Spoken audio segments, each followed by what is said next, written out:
Salut, bienvenue sur ma chaîne. Dans cette vidéo, je vais vous montrer la mauvaise façon de faire du tuyautage.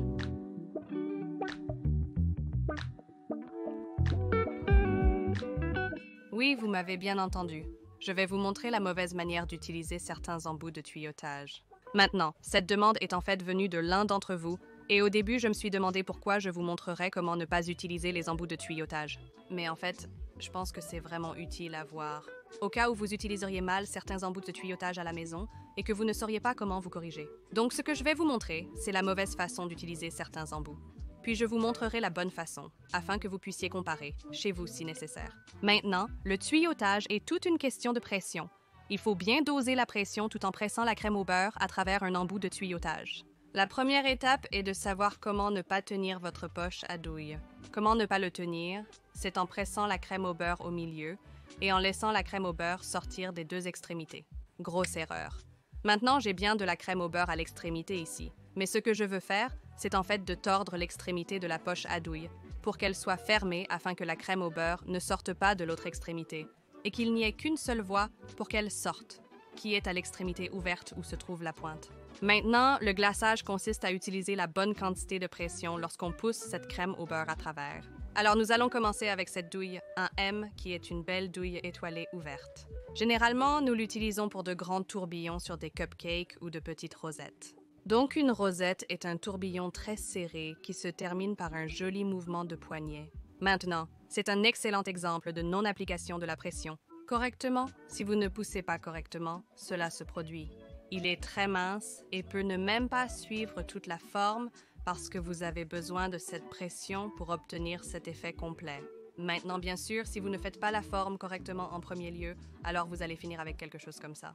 Donc, une petite pression et ensuite en tournant autour, vous obtenez plus ou moins un cercle traîné, plutôt qu'une rosette complète et serrée comme celle-ci. Maintenant, évidemment, je fais cela sur un tapis, mais si vous deviez le faire sur un gâteau et que vous n'appliquez pas la bonne pression, vous pourriez ruiner ce qui est en dessous, là où vous faites le glaçage. Donc, vous pourriez gratter un peu de crème au beurre. Donc, encore sous pression. Passons maintenant à ce 4B qui est comme une pointe française avec plus de pointes, et cette fois, je vais faire une étoile. Maintenant, une étoile consiste simplement à pousser et à se retirer comme ceci. Poussez, arrêtez de pousser, et retirez-vous. Et vous pouvez même faire un tourbillon aussi, de la même manière que la rosette. Voyons maintenant ce qui se passe si je n'applique pas la bonne quantité de pression. Donc, non seulement je n'ai pas appliqué la bonne quantité de pression, mais j'ai aussi un peu écrasé. Et on n'obtient tout simplement pas cet effet complet. Donc, si je suis trop proche, je n'obtiens pas cet bel effet bombé, et j'obtiens plutôt un départ plat plutôt que le plus plein. Maintenant, beaucoup d'entre vous s'interrogent sur cette pointe de feuille. La pointe de la feuille peut prêter à confusion si on la regarde. Il y a un côté V ouvert que vous pensez devoir être exposé, mais ce n'est pas le cas. Vous devez en fait le tordre, donc de dessus, vous ne voyez que ce point. Et quand c'est comme ça, alors vous pouvez faire une feuille parfaite. Alors pressez, laissez la crème au beurre sortir de chaque côté, éloignez-vous un peu, et voilà. Et vous obtenez une forme de feuille parfaite. Alors maintenant, voyons ce qui se passe si je l'utilise à l'envers et que j'expose la partie la plus grande. Vous n'allez pas du tout obtenir une feuille, vous allez obtenir une sorte de long bâton comme ça.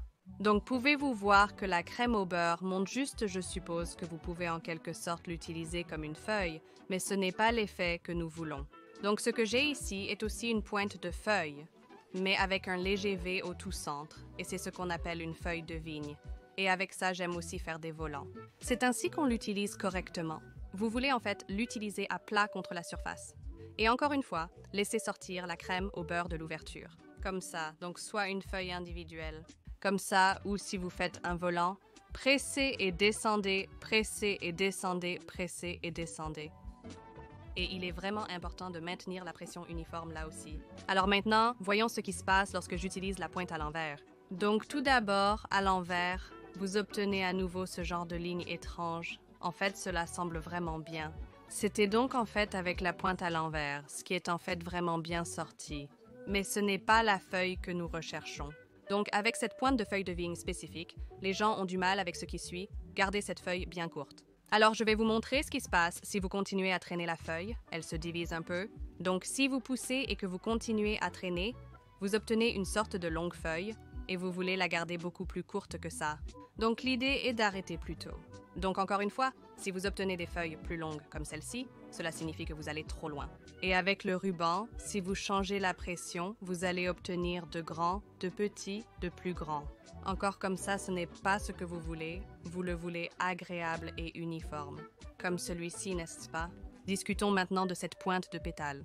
Donc j'utilise un 104 avec une partie très petite et bien définie, et une grande partie, et je parle toujours de savoir où se trouve la partie la plus étroite. Parce que si vous pensez à un pétale, il est plus mince à l'extrémité, donc selon sûr.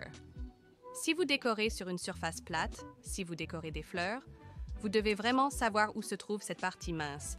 Donc, je vais vous montrer deux types de volants que vous devriez faire avec cette pointe de pétale. Donc, le premier est la partie mince vers le haut et la partie épaisse est sur la surface. Donc, lorsque vous commencez à pousser et à froncer de côté à côté, vous obtenez ce beau volant délicat qui est agréable et mince sur le dessus. Et si vous faisiez la même chose mais en billet, ce que vous allez probablement faire avec des fleurs, vous obtenez un joli pétale comme celui-ci. Et la partie épaisse est là où se trouve la partie la plus épaisse de la pointe et vous obtenez ce joli bord délicat et mince. Et puis, si je devais le tourner à l'envers, vous pouvez voir la différence tout de suite. Pouvez-vous voir qu'il est beaucoup plus épais et vous n'obtenez pas ce bord délicat comme nous l'avions fait auparavant. Et aussi lorsque vous pipez des pétales individuels de haut en bas. La définition a disparu, c'est trop épais. Donc si vous obtenez cela à la maison, tout ce que vous avez à faire est de retourner la pointe et d'avoir la partie étroite vers le haut. Maintenant, le prochain conseil est le conseil de l'herbe. Maintenant, je trouve en fait que ce conseil est l'un des plus difficiles à utiliser, car cela dépend de l'effet que vous recherchez. Certaines personnes veulent une herbe plus courte, ou certaines personnes veulent une herbe plus longue, mais vous devez vraiment être confiant, encore une fois avec la pression. Donc je vais vous montrer deux types de longueurs différents, puis comment ne pas l'utiliser. Donc, tout d'abord avec l'herbe courte, vous devez être assez proche de votre surface. Serrez fermement avant de lever, arrêtez de serrer et lever. Donc, vous devez avoir cette base avant de lever et si je le tuyau presse ensemble, vous obtenez cet effet d'herbe. Maintenant, si nous faisons la même chose mais juste un peu plus longtemps, vous obtenez plus un effet de fourrure. Donc, vous avez besoin de cette base pour construire et ensuite l'amener. Arrêtez de pousser et soulever. Et vous pouvez même aller plus loin et obtenir plus de mouvement avec comme ça. Tout dépend de l'effet que vous recherchez. Et si vous n'avez pas cette base, cela tombe un peu et s'effondre. Et si vous n'appuyez pas sur la bonne quantité du tout, vous allez avoir une sorte de chose à moitié effondrée. Si vous deviez en faire un long et changer la pression, vous n'obtiendrez pas ce que vous recherchez. Donc c'est trop de pression et ce n'est pas assez. Donc celui-ci est le véritable test de pression. Donc, dernier mais non le moindre, est une pointe ronde simple que nous avons tendance à utiliser pour l'écriture ou les petits détails. Et je vais vous montrer juste une gribouille de comment le faire correctement. Tout est une question de distance et bien sûr de pression. Donc si vous utilisez la pointe ronde simple, vous voulez être assez proche de la surface pour qu'elle ne tombe pas, mais pas trop proche pour qu'elle ne bave pas. Et vous voulez sentir la crème au beurre passer par la douille pour comprendre comment elle va bouger. Que ce soit pour écrire, peut-être de petites décorations comme des cœurs ou des fleurs ou même de petits cercles. Regardez maintenant ce qui se passe si je suis trop loin de la surface. Tout d'abord, il tombe et vous ne contrôlez pas où il va. Donc déjà, ce n'est pas ce que je recherche. Maintenant, si je suis trop près, vous allez obtenir une sorte d'effet écrasé que vous ne voulez pas non plus. Si vous poussez trop, encore une fois, vous allez perdre un peu de contrôle et si vous ne poussez pas assez, ce qui peut arriver, c'est qu'il commence à se briser, ce qui est vraiment courant, et je l'avais quand j'ai commencé à apprendre. Il s'agit de bien gérer la pression pour obtenir une belle ligne uniforme. Comme ça, et voilà. Il faut éviter d'utiliser certaines douilles à pâtisserie. J'espère que ce tutoriel vous a été utile. Il est toujours bon de faire quelque chose de mal pour pouvoir en tirer des leçons. J'espère donc vous avoir montré et vous avoir corrigé à certains endroits. Si cette vidéo vous plaît, donnez-lui un pouce en l'air. N'oubliez pas de vous abonner à ma chaîne. Et assurez-vous d'être notifié à chaque fois qu'une nouvelle vidéo est publiée. J'espère que vous avez apprécié et nous vous verrons très bientôt.